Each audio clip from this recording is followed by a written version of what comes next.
Everyone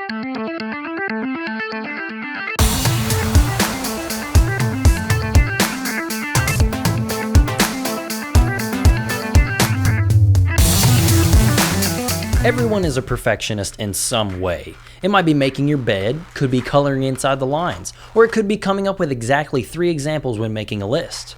Or if you're like me, it's what you crave in video games. With games like Superhot or the Trials series, precision is the name of the game. The objective isn't to beat the game, so to speak, but to beat the game as quickly and as flawlessly as possible. It's all about the score and the style, and that's the mentality behind Ghostrunner.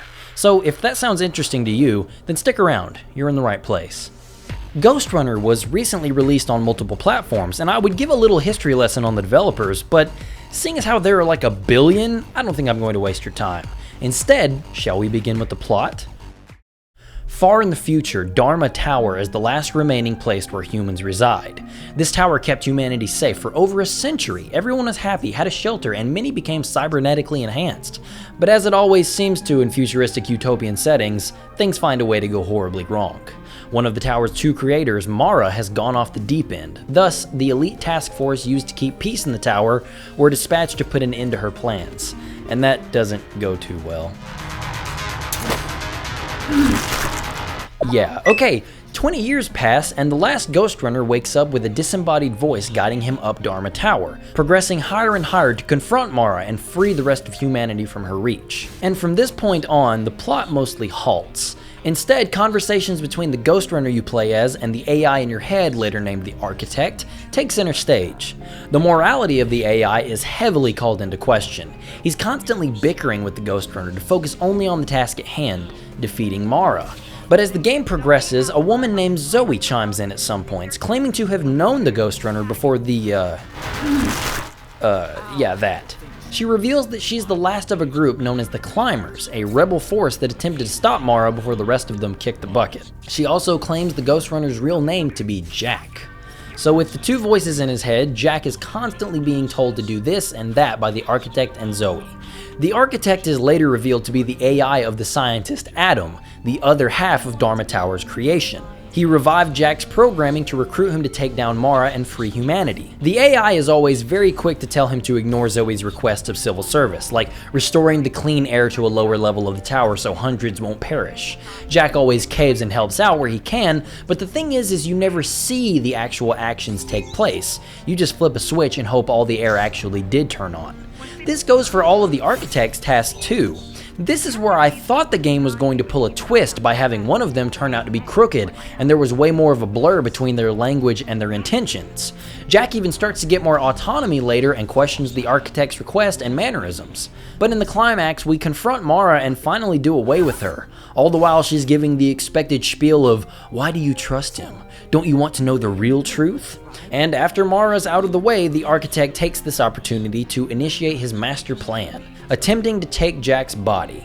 Mara was actually trying to guide humanity back to the outside world, but Adam's old AI resurrected Jack to get Mara out of the way so he can keep the population under his control. And all that misdirection with Zoe was just that. No real point besides telling us that her group, the Climbers, were the ones who rebuilt Jack, and their tinkering is how he started to gain the ability to think for himself. Historically, the story is something I don't really cover in detail when I review games, but I found something fairly compelling here. I was entertained on the way up to the top of the tower because of the way the mystery was played up in the supporting cast. It had a full hand to make some mind-bending reveals with the motivations of these characters, but it never did.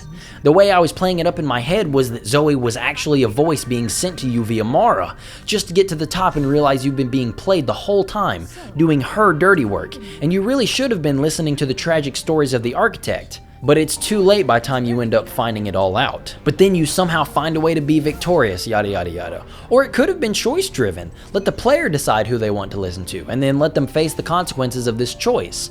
There are even boss fights for you to fight both the Architect and Mara in the game already.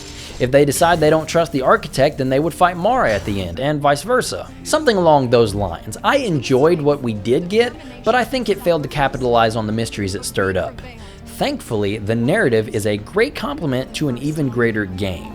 On the way to the top of the tower, you'll face tons of opposition, but mostly all of your opponents can be killed in a single well-placed slash. or just any attack in general. But make no mistake, you're no beefcake yourself. One projectile, or well, slash, and you're dead too. But the point isn't making it to the end without getting a game over, or stylish combos. This game is about being perfect. The encounters are set up more so as puzzles than anything else. You have to find the most effective way to kill every enemy in as little time as possible. Some enemies might even have barriers protecting them that must be deactivated before you have a chance of touching them. And even then, getting close to them might not be so easy. You might have to put your reflexes to the test and knock some of their blasts back at them, use your short dash, which can allow you to move horizontally while time freezes, or utilize one of the many abilities you gain along your journey, like a shockwave that can kill multiple enemies outright or bounce projectiles back at their sender, or a deadly slash that can kill multiple targets if lined up, and many others. No, the killing is not the hard part. It's finding the best route to take care of all these puzzle pieces. There are several types of enemies, from the standard goons who will shoot single blasts at you, rapid fire that tracks you much more closely, shielded enemies that must be killed from behind, ninjas that have to be parried, lunging enemies, these stupid exploding things that I don't like at all, and many more. But besides those enemies, I never found anything to be wrong with the combat. Nothing felt like it was broken or unintentional. Every encounter was very carefully created with your freedom in mind. You have an upgrade system that asks you to fit as many of these block formations into the grid as you can. And yeah, it does fit perfectly before you ask.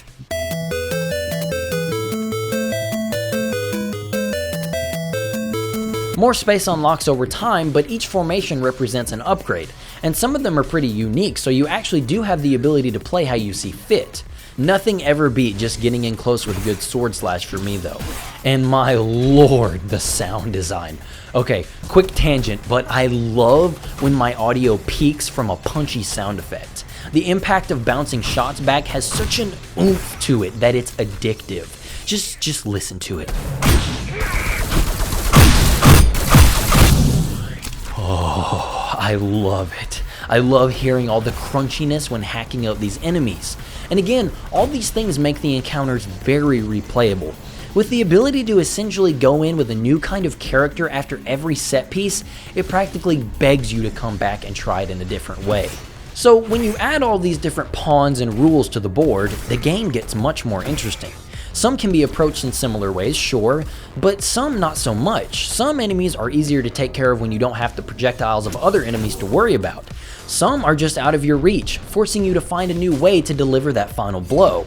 And the means of getting from one place to the next is an enemy of sorts on its own. You see, Dharma Tower is a pretty dangerous place. Dangerous machines, large bottomless chasms, an average Tuesday if you catch my drift. And you have to constantly make your way around all these obstacles. Thus, the game adopts a lot of platforming elements. There are situations where you'll be asked to jump, wall run, grapple, and slide all over the place to survive. And I love these sections. There's such an adrenaline rush when you can properly place your jumps and angle your grapple swings just right. And when you can master your abilities in tandem with the terrain, you genuinely feel like you rose to the challenge the game presented to you. And the controls seem to be really tight, like jumping and wall running in general feel great. I did notice some trouble when things slowed down though, like how it's very difficult to get your footing on something small because you tend to move forward a step when you clamber up an object. Great for keeping the momentum up in an action-packed traversal sequence, but awkward when trying to just maneuver these environments. I also felt like I would just not jump in the direction I wanted to sometimes when switching walls. I usually aimed my reticle in the direction I wanted to go, but sometimes I felt like it just refused to work. But again, when you're in the heat of these set pieces, it's that much more heart-pounding and easier to mess up. It genuinely feels incredible to pull off some slick-looking traversal when it goes according to plan though. I could see how some would call this kind of game a shallow experience because there's no threat of a quote-unquote game over. You'll always start back relatively close to where you lost, you just have to play the encounter over again and try to fix your mistake. But as I mentioned at the beginning of the video, I really don't think getting through the game is why you would play Ghostrunner. The reason you play it is for that sweet, perfect run. There were so many encounters and platforming challenges that I would fail and then get back up over and over and over and over. Damn. Mulligan. Damn. You will mess up so many times, but that's totally okay. In any other game, my 81 deaths in this level would be unacceptable. I would at least get a bad rank. But here you can see it's merely score, a reminder of my terrible run. The game wants you to go back in, use the knowledge you gained, and do better and faster next time. And that's what this game is all about. And yeah, on the little menu, I'm sure you could see that there are collectibles to gather. There are audio logs that give you some more backstory on Mara and Adam, items that have some small descriptions, and best of all, swords. These don't make any changes to your moves or anything, so don't get too riled up, but they are really cool looking. The best kind of thing to be. No, but for real, I did like a lot of them. Most of the collectibles are fairly easy to find if you have any basic idea of where this kind of thing is usually hidden in games, but some can get the best of you. I did spend a long time trying to get this one collectible that I knew I could reach, and I finally did, mind you, but I was doing it in a completely unintended way. So there's definitely room to flex your creativity with your moveset here if that's something that you like. There is an upgrade that marks collectibles on your radar when you get close enough, but be forewarned, I still had a hard time figuring out how to reach some of them. It's just yet another reason to go back through. I had a great time with Ghostrunner. I think that its easy to grasp mechanics do a good job of setting the stage for the more intricate things you'll be learning to pull off in due time. And it doesn't hurt that it only takes about 8 hours or so to beat your first time through. The visuals are a little hard to admire when you're so focused on not being sent back to your last checkpoint, but after looking back through the footage, it's a great looking game. The use of so many overwhelmingly artificial lights really helps to sell the feeling that humanity has lost its way. And of course, the little reflections on the puddles of water make it look chef's kiss, chef's kiss. To appreciate these visuals like they should be, you really do have to slow down and take in the sights on a playthrough you're not trying to get a good time on. It has ray tracing support, but my computer couldn't handle it. I'm sure it makes everything look even better though. Just, can't play it with this frame rate. The sound design really makes each impact and slice feel just that much more visceral, and I love it for that. The soundtrack was pretty good as a backing track for the carnage and fast-paced precision, but nothing I think I'll be seeking out for myself. I feel like I should really point out the fact that Ghostrunner is very light on the bullshit, because that's where games tend to stall for me. They all too often try to draw out their runtime, fearing that it will be too short otherwise. Nothing ever feels like it wastes your time here though, and there were only 2 parts where I was genuinely frustrated by the task at hand. I didn't feel like there was a logical way to quickly get through these levels by using any information at my disposal. It was either wanting me to remember patterns for far too long in this stupid boss fight, or it forced me to grapple with the odds sliding and clambering up these walls that I actually can't interact with in this stupid null void space cyber thing realm sequence that, oh my god, I hated it. But that made up maybe 5% of the adventure as a whole, and the other 95% was just pure platforming and action through and through. I see myself going back through these levels to beat my times and find the remaining collectibles. Ghostrunner is available on Xbox, PS4, PC, and Switch. Oh, and I would recommend playing this with a mouse and keyboard if you can. It goes without saying, but swift and precise movements are the name of the game here, and I couldn't imagine myself pulling some of this stuff off with a controller. But even still, it's worth your time if your preference is a gamepad. I recommend this one to all of my speedy perfectionists out there who don't mind dying 153 times. But anyway, I appreciate you for watching, so thanks for stopping by, and have a great day.